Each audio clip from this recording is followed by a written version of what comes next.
Bonjour, je m'appelle Martine. Et moi, Pauline Poitras.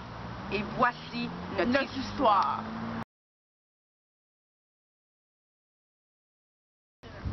Hey Pauline, tu t'en rappelles-tu du Canada au 20e siècle, comment les femmes étaient traitées comme des objets utilitaires, décoratifs, sexuels, tout ce que tu voudras? Franchement, ça n'avait pas de bon sens.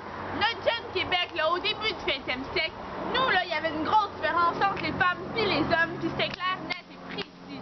Maintenant, là, vous les jeunes à ça, vous reconnaissez même pas notre Canada. Hein? C'est, maintenant, là, l'égalité, comment dire, l'égalité entre les deux sexes, là, c'est quasiment rendu un sujet incontesté. On a fait une belle job, Pauline. Il y avait un système patriarcal, ça veut dire que les hommes, ils dirigeaient tout, hein? Puis en plus, on n'avait même pas la citoyenneté de façon pleine puis entière. Moi, là, quand je me suis mariée avec Nikita, à cause qu'il venait pas d'ici, j'ai perdu ma citoyenneté. Puis dans ce temps-là, quand tu te mariais avec un garçon, au lieu d'être vraiment qui tu es, tu devenais ce que lui, il était. Dans le fond, là, se marier au début du 20e siècle, ça signifiait perdre ses origines, perdre l'identité de sa famille, puis même jusqu'à aller à perdre sa propre identité, son nom. Raconte-leur ce qui t'est arrivé. Je signais des papiers, puis à place de m'appeler Madame Martine Polo, je m'appelais Madame Nikita Bergeron. Puis à cause que lui il était russe, je devenais russe, à place d'être canadienne. Hey, Canadienne. Pas de bon sens.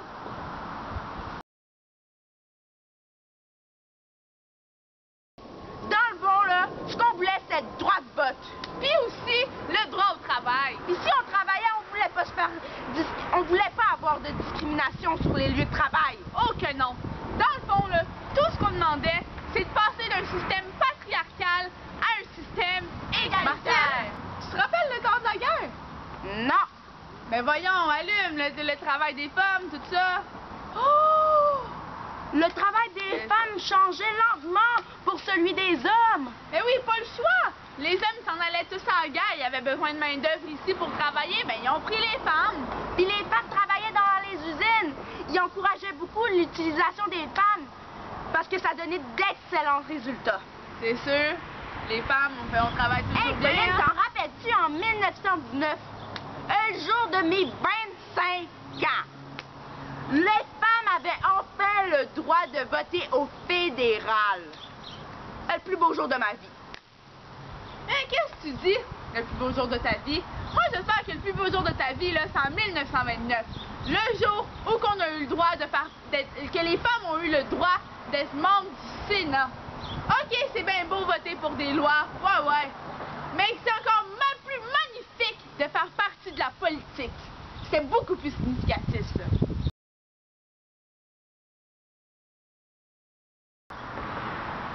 Hey, Pauline, pendant 14 ans, on est allé à Québec pour obtenir le droit de vote au provincial. Hey, mais c'est si stupide, ça! C'est quoi? On était assez intelligente pour voter au fédéral, mais trop nounoune pour voter au provincial? Au moins, on l'a eu. En 1940, on a enfin eu le droit de vote au provincial. OK, oui. On est fiers de celle-là, hein? Martine? Ah, je me rappelle à quel point tu étais heureuse en 1947. Ah, je pouvais enfin avoir ma citoyenneté canadienne. Ça me rappelle des beaux souvenirs. Ah, ben oui. Enfin, le mariage avait du bon sens.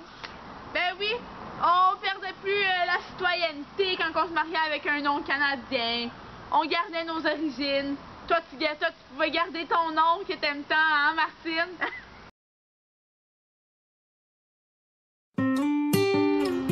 Appeler les femmes le sexe faible est une C'est l'injustice de l'homme envers la femme. Si la non-violence est la loi de l'humanité, Donc l'avenir appartient aux femmes.